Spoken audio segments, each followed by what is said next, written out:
आज के इस वीडियो में हम काव्य बोध क्या है इसकी परिभाषा देखने वाले, साथ ही साथ आचार्य विश्वनाथ जी के अनुसार काव्य की क्या परिभाषा है वो देखने वाले हैं। तो वीडियो में लास्ट तक बने रहिएगा, देखिएगा आचार्य विश्वनाथ के अनुसार काव्य की परिभाषा। तो आचार्य विश्वनाथ के अनुसार रसानात्मक वाक्य काव्यम। अब देखिए रसानात्मक वाक्य काव्यम का अर्थ क्या है? रस युक्त वाक्य। मतलब रस युक्त मतलब क्या है? उसमें मजा आए। क्लियर। रस मतलब आप देखोगे मतलब जैसे वीर रस, उत्साह रस, भयानक रस, ऐसे रस रहते ना। तो वीर रस क्या? उत्साह हो।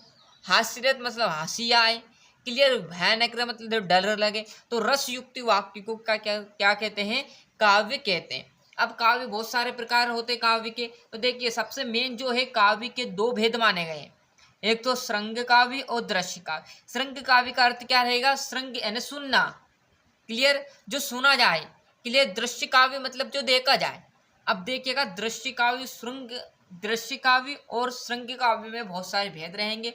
उसके हिसाब से ही प्रबंध काव्य आएगा, मुक्तक काव्य आएगा, नाटक एकांकी आएगा, महाकाव्य खंड काव्य आएगा, पाठ्य मुक्तक गेय मुक्तक आएगा। ये किसके अंतर्गत आते? सारी चीजें ये काव्य के अंतर्गत आता है। तो श्रृंग काव्य और देखिएगा काव्य का मैंने एक स्ट्रक्चर बनाया। काव्य के दो भेद होते हैं, एक तो श्रृंग काव्य और एक दृश्य काव्य।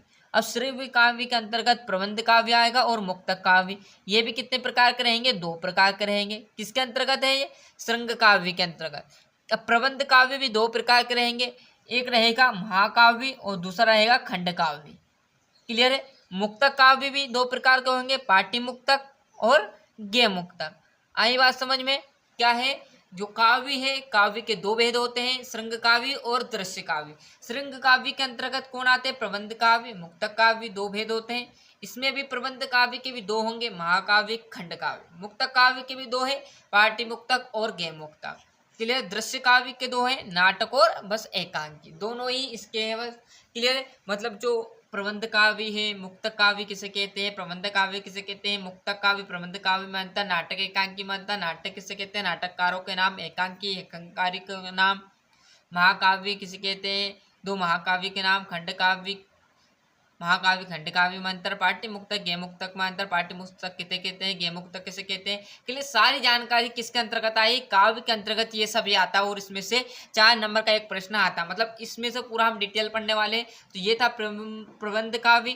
क्लियर है। सॉरी काव्य। अब कल से हम यहाँ पर देखेंगे श्रृंग काव्य। श्रृंग काव्य देख लिया। क्लियर है। जिसे सुना जाता है, तो उसके अंतर्गत हम प्रबंध काव्य और मुक्तक काव्य कल से हम यहाँ पर पढ़ने वाले हैं। तो यहाँ से अच्छे से स्क्रीनशॉट ले लीजिए, क्योंकि कल से हम यहाँ पर प्रबंध काव्य देखेंगे पूरी जानकारी, फिर मुक्तक काव्य, फिर प्रबंध काव्य के दो ही भेद देखेंगे, खंड काव्य महाकाव्य, फिर इस पर और फिर ये, मतलब पूरा जानकारी आपको पढ़ने वाले हैं हम।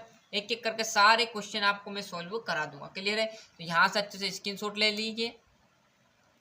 क्लियर है। मिलते हैं इसके नेक्स्ट वीडियो में। आज के लिए इतना ही। और अभी तक चैनल सब्सक्राइब नहीं किया है तो फटाफट चैनल सब्सक्राइब कर लीजिए, साथ ही साथ नोटिफिकेशन ऑन करते चलिएगा। आज के लिए इतना ही। वंदे मातरम।